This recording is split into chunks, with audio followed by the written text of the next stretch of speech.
veliki dan za Bosnu i Hercegovinu, možemo ga nazvati sigurno istorijskim.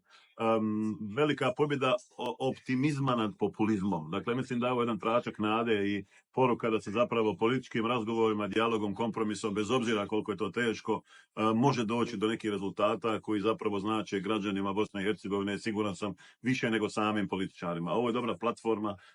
Pomjerili smo se s te mrtve tačke. Zemlja je predugo stajala u tom blatu populizma, u blatu političkog konflikta i mislim da je ovo zaista ta neka injekcija koja bi nas trebala motivirati da i dalje istim tempom ili još brže vodimo Bosnu i Hercegovinu u Europsku uniju.